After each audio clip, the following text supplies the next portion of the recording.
Okay, and welcome back. Didn't take long. We're thrilled to welcome Emily Primavera from South Australian Tourism Commission. She's going to be talking about digital marketing through change. If you joined us yesterday, Georgie set a solid foundation alongside Kelly Noble, talking about the organic side and the content side of what's going on. Emily is going to be talking a little bit more around the advertising activity, and I'm really looking forward to hear it. So just a little bit about Emily, if you haven't met her before. She's the Digital Marketing and Optimisation Manager for the South Australian Tourism Commission. She started out with a solid background in data and marketing science at Ehrenberg Bass Institute, which is part of UniUSA, our sponsor. Put Emily on a path and thirst for the power of data in marketing. With several internships under her belt, she found her way into the world of digital. From here, she pioneered the use of social media advertising for People's Choice Credit Union, launching their first social media advertising strategy. She then's taken this experience to the Tourism Commission, where there was previously no digital marketing or integrated strategy. Emily was instrumental in planning and implementing a full marketing technology stack, and have since led the audience, digital optimization, and digital media strategy. SATC was the first state tourism organisation to utilise MarTech and the most advanced in digital marketing strategy in the country. And just on a personal note, as someone who works at C-Link, Emily and I have had the opportunity to partner and work together on campaigns, and the data insights that we've been provided from SATC have been valuable to us, typically because we're not targeting people in that earlier part of the customer journey. So yeah, it's a fantastic opportunity. So working with key travel planners like airlines, accommodation, online travel agents, and C-Link, she's initiated the first in-market digital-focused marketing strategies, including leveraging first-party data and audiences to drive results. She also worked with Facebook to implement the first travel brand conversion study in Australia, and is a B&C 30 under 30 finalist, if I'm not mistaken. So without further ado, over to you, Emily. Thank you. Thanks, Robina. That was quite an introduction. So yes, obviously, as you know, my name is Emily Primavera and I'm the Digital Marketing Optimisation at the South Australian Tourism Commission. Unfortunately, I didn't win the B&T 30 under 30 awards, but look, there's always next year. Today, I'm going to talk to you a bit about, I guess, off the back of what Georgie spoke about yesterday, a little bit about our digital marketing strategy at the South Australian Tourism Commission, and also how we've been, I guess, how we've been going in 2020 and how we've tackled it, and hopefully some key things that you guys can take away that will be useful to think about as you keep going as well with your digital marketing. So as the South Australian Tourism Commission, I know some of you might be quite familiar with who we are and what we do, but just as a way of, as the Tourism Commission, our job and our key objective is to inspire and to drive consideration. So we set out to inspire people to visit South Australia, to get them to come to South Australia for a holiday, and to drive them to consider that South Australia is even a worthwhile tourism holiday.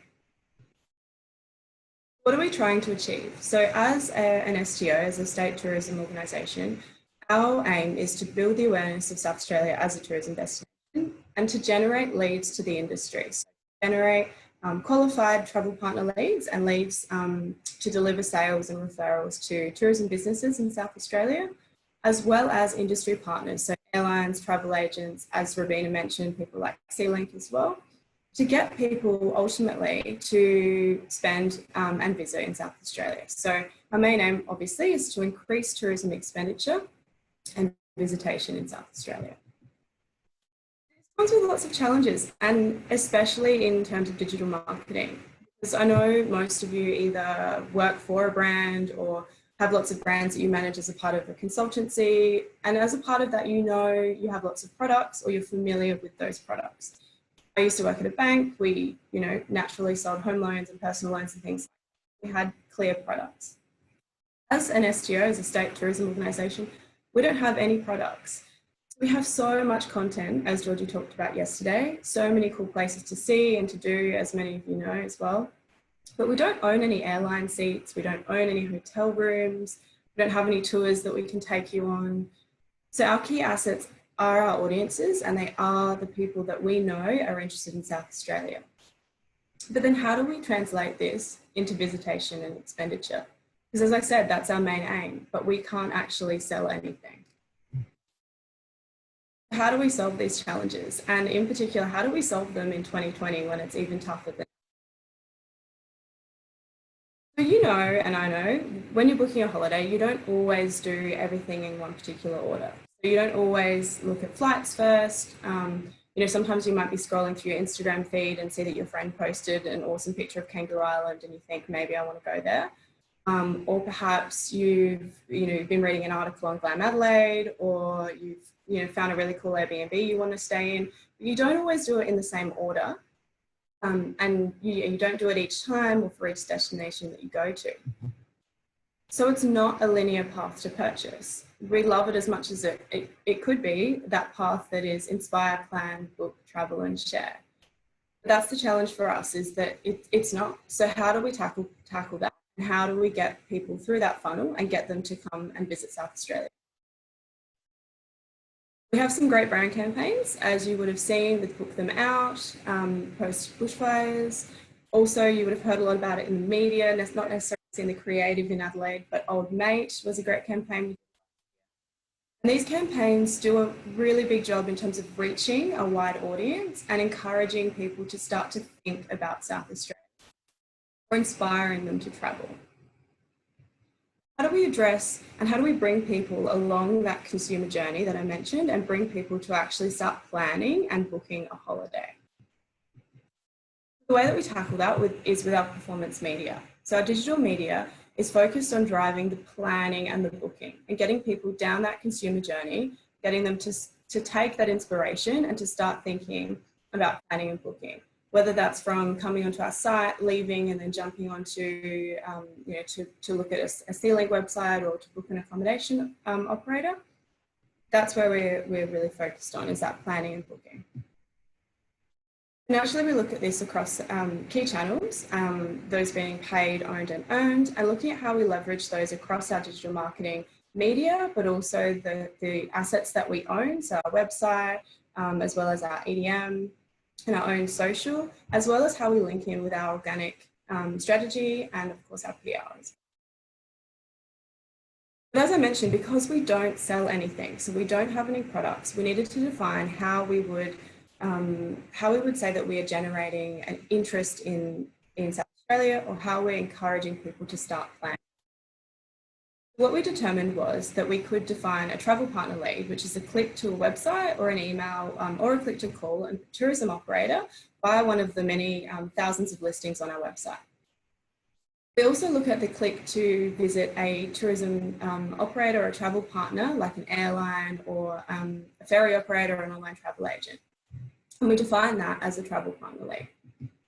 We do this by looking at the data across our website and people interacting with our website, and then where they're clicking and where they're interacting with our products, as well as with the travel partner deals and offers and links that we have across our site.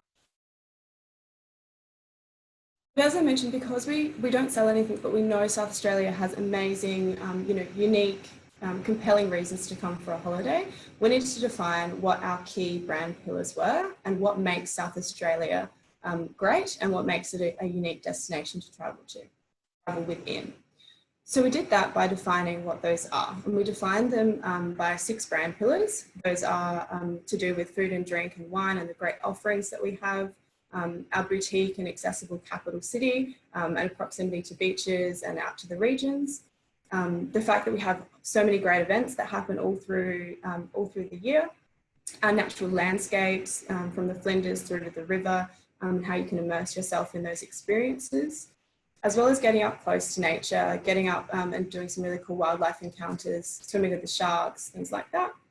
And then overall, the fact that we are a curious place. So there's lots of different and interesting things to see and do here. We've got pink lakes, glow-in-the-dark mushrooms. Yeah, there's so much. So what we did is we defined them into brand pillars.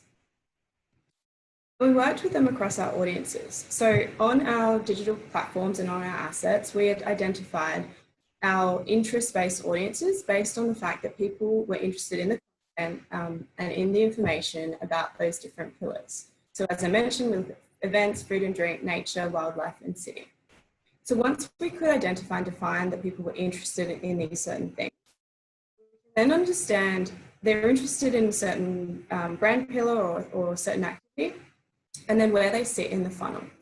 We looked at identifying what they're doing on our website, what they're doing in our data and across our channels, and identified whether they're in the inspire, plan, or booking phase. And really, these form the backbone of our digital marketing strategy and our performance media. So through that, we leverage our data and we leverage these audiences and the interests that we know that people have in South Australia across various paid channels. So across search, across content partnerships, paid social, native advertising, display, and video. It's then really important for us to have identified how we use our paid media and how we understand where it sits in that funnel, or where it sits in encouraging people to plan and then book, or right from the top of being more inspiring. What we did is we mapped out our media across those channels, and this is something that we continue to work to and readjust as we go, because that's always really important as well.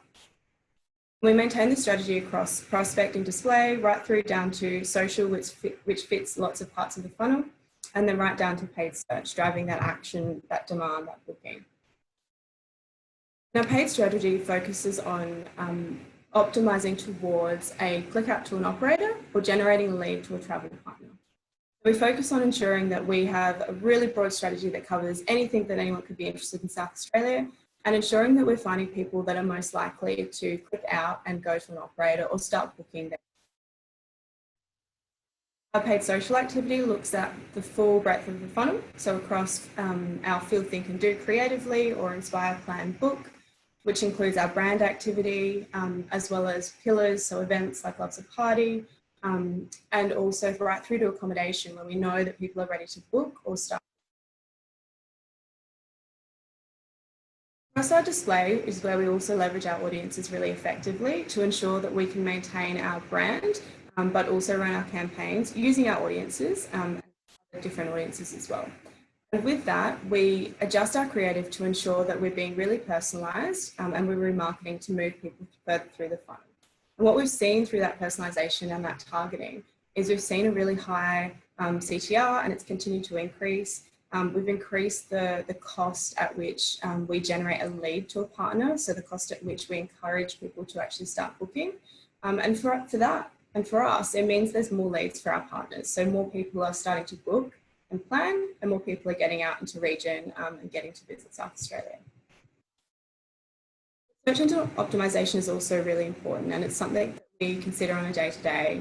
Our paid strategy aligns very closely with our SEO strategy, and it's something that we look at across all of our content to make sure that we are in Google at the top of the page when people are searching or looking for anything to do with South Australia, so that we can facilitate that planning and hopefully encourage the booking.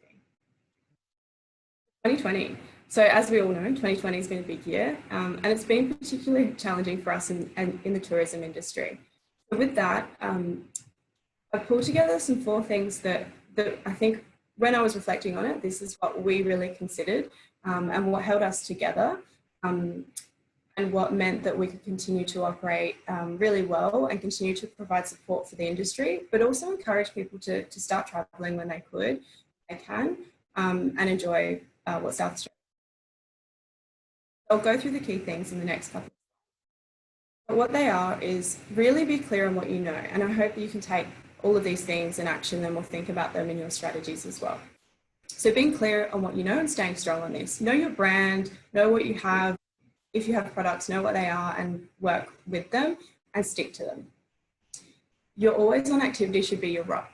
Campaigns are great, And as I mentioned, they do drive that inspiration, but if you've got a solid always-on strategy, you have an always-on process, that will help you when things are changing, when things are moving. And that's what we've really learned on. And don't forget about organic. Digital media is really important, but your organic media and your organic presence is so important. That digital presence is really important to make sure that you're top of mind and you're in Google as much as possible.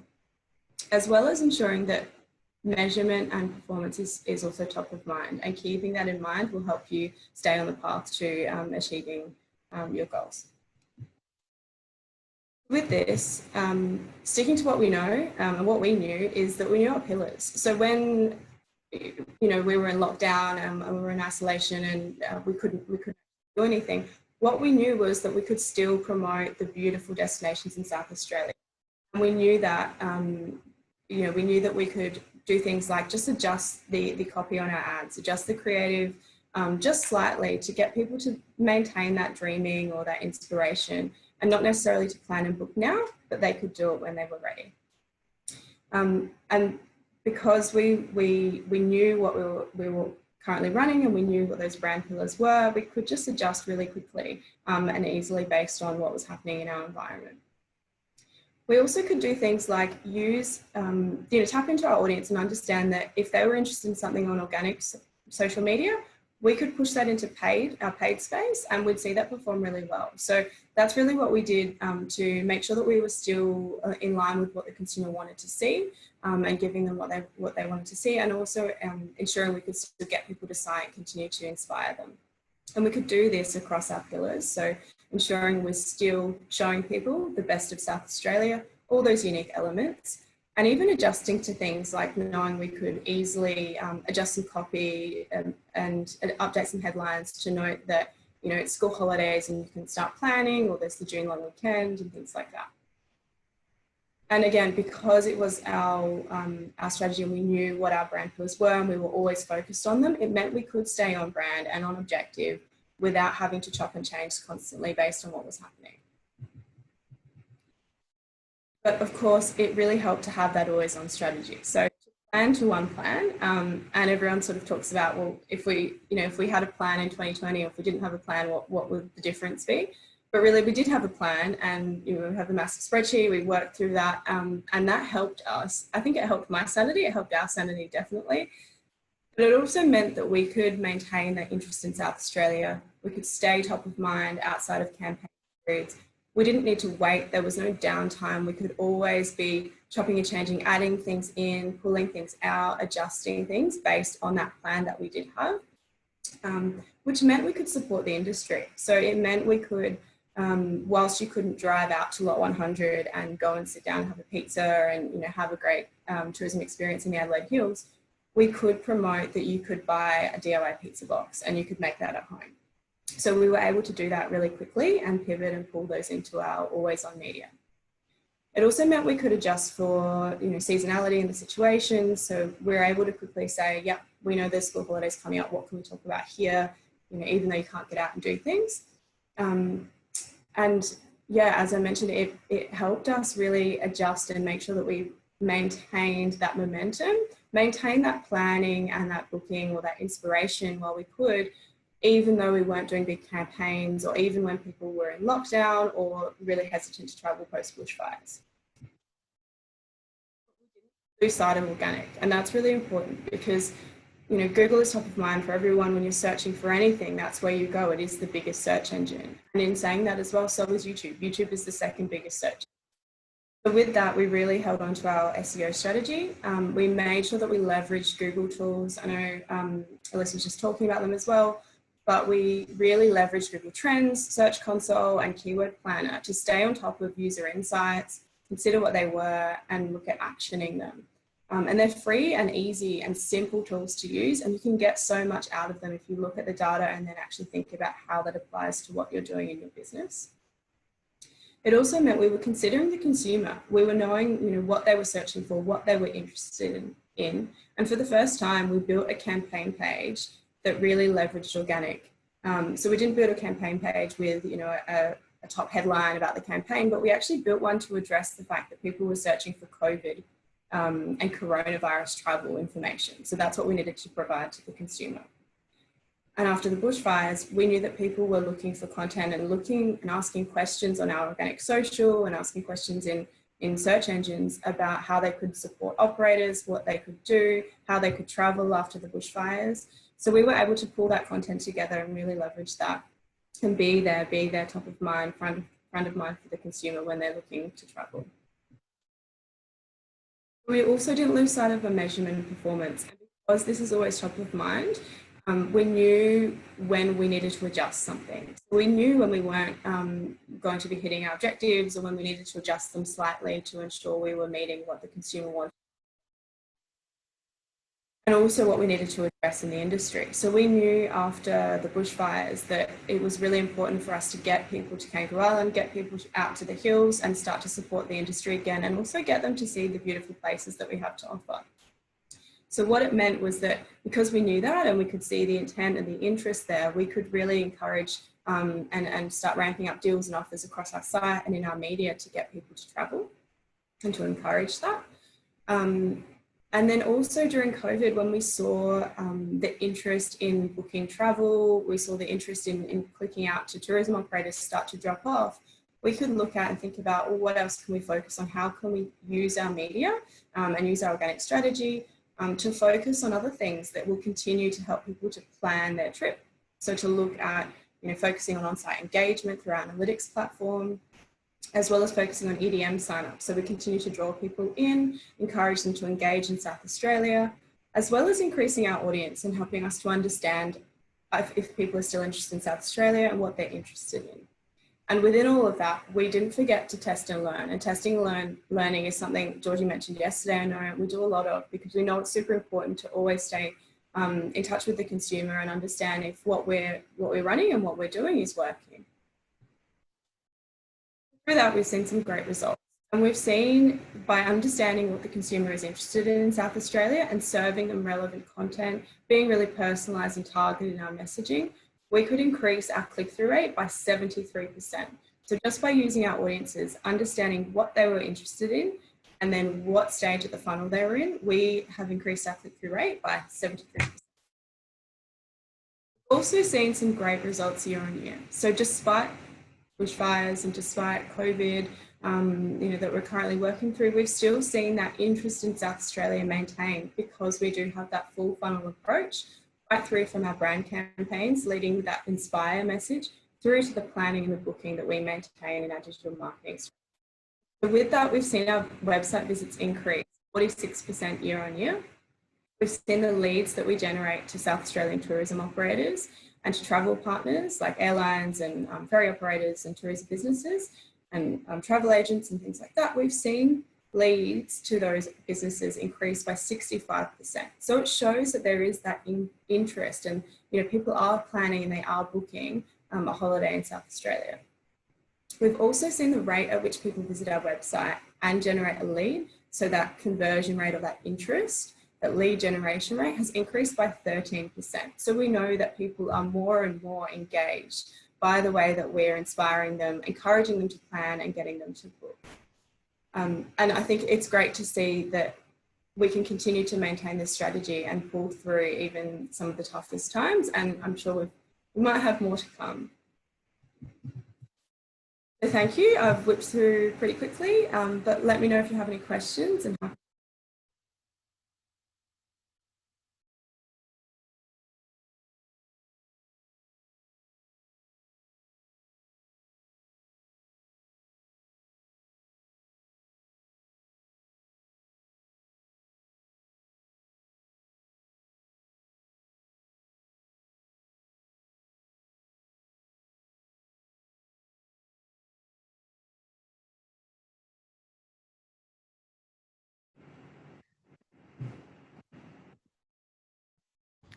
Hi, Emily. I'm here. How's it going? Thanks again for a great presentation. Let me just turn my video on here. That's not going to break anything. Oh, yeah, there we go. Perfect. We have had a few questions come through, so I'm just going to ask them. Okay. First question for Natalie. Hopefully it's an easy one. where are those glow-in-the-dark mushrooms? Great question. There's two places actually. The key place to go, and I've been there and it's awesome, is just outside Mount Gambier in Glencoe Forest.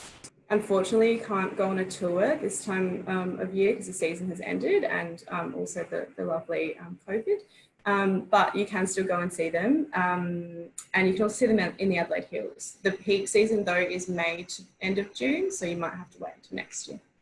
Yeah. Well, that's really important information. We've had a few comments on here as well that while people have been listening and learning from you, they're just inspired to go and explore their backyard, or our backyard, I should say. This one comes from Charlene. Where are you pulling your content from? Is it all the Australian Tourism Data Warehouse or ATTDW? Or does the SATC commission shoots to generate the content for use across all channels? I assume by content we're talking about images and video and things like that. Yeah. Yep. So obviously, yeah, in the HTW we have lots of content from tourism operators, and we use that in our product listings. But we do also, in terms of our imagery, we have content creators, as Georgie mentioned yesterday, that go out and create content, so video and images. We do shoot things for our campaigns, and we also shoot things regularly as we know things are new and opening up constantly. So we have a media gallery, that's a South Australian media gallery that you can jump onto and have a look if you need some inspiration or are interested in that as well. Great. Missy's got a question more about managing advertising. Do you have any tips for keeping such an immense digital advertising effort tidy, especially with such a variety of ads shown to a variety of audiences? How do you manage that, keep track of it, and keep it all kind of tidy? Yeah, yeah, that is a challenge, definitely. I don't know if it's just me, but it helps to work with a spreadsheet. So I do have that always on spreadsheet that I screenshotted. And that's what we work with as a team, and sharing the information as a team and getting help people to help pull and feed and generate ideas and keep that on track really helps as well. So making sure that everyone is across it, but also that managing it in a spreadsheet really helps to know what's on what channel at what time, and also just staying across everything, being up to date and knowing across all of your different channels what you've got all the time.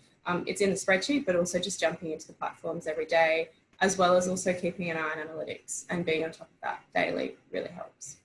Speaking of analytics, I had a question yesterday around Adobe Analytics and the differences between that particular product and, say, Google Analytics.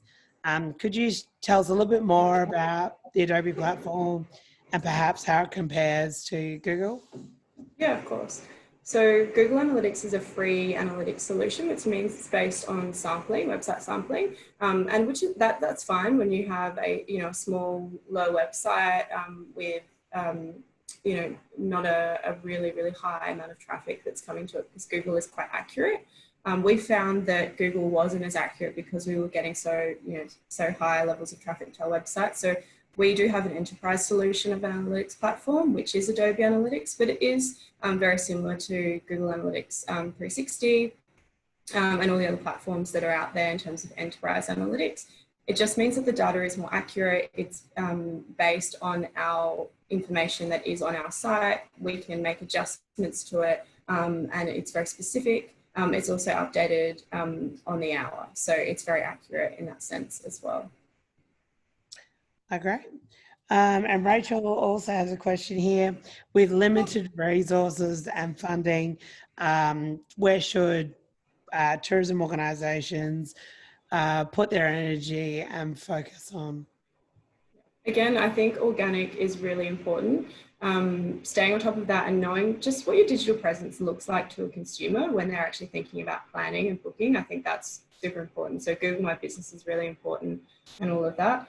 As well as linking into to any trade that you need to get your product across the line and get it sold. So Airbnb and things like that. but also making sure that you're using, I guess, in small scales, using Facebook ad platform, but also using a Google ad platform, what you're doing. So the most important thing to do with limited resources, limited time, limited budgets, is to actually stay on top of your analytics. If you're looking at what's performing and how it's performing, then you know what's working. You know that you only need to spend a certain amount to really get a bang for your buck, and to see those conversions or see people come to your site and actually start booking.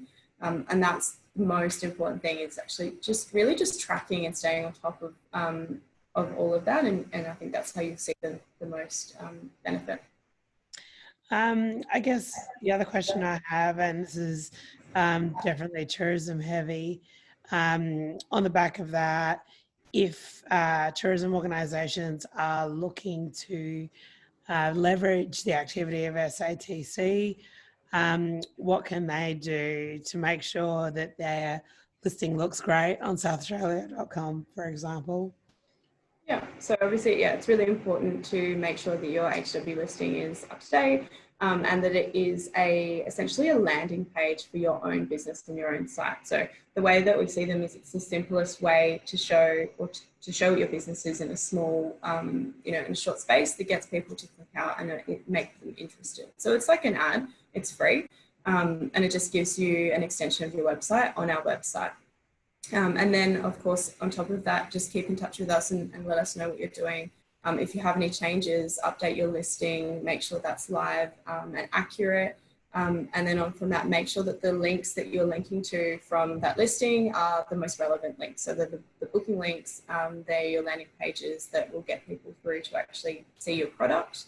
And in terms of working with us, yeah, stay in touch, let us know what you're doing. We can look at how we can make sure that we're getting people to your listing, but also we're getting people to your website, and we're including you in our advertising and our content as much as possible, because at the end of the day, our aim is to get people out to see operators, to see South Australia, to go into region, and to travel, really. So we want to make sure that our content is as relevant as possible to get people out to see, to action, and to plan and actually go and book and experience a holiday. So that's our aim, and we're always happy to help as much as we can, because again, it's about the consumer. It's about getting them to plan and book. So that's what we're really focused on.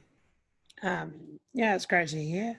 It looks like we don't have any more questions. Anyone else got any questions? Feel free to type them in, and I'll ask Emily. I guess when it comes to the interstate markets, obviously we're seeing quite a bit of instability in terms of coronavirus in Victoria and New South Wales.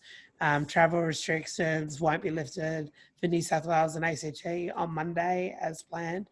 So in terms of the interstate strategy for SATC, where does that currently sort of sit? Have you seen drops in traffic, from Victoria and New South Wales? How's that kind of played in? Yeah, definitely. In lockdown, so when we were all as a nation in lockdown, we actually saw our interstate traffic increase year on year. So we had, I don't know the increase off the top of my head, but it would have been about 30 to 60% year on year. We had higher interstate traffic for that time period. So we saw that interest from the interstate market. Now, obviously, it is challenging with the new lockdowns that we've got.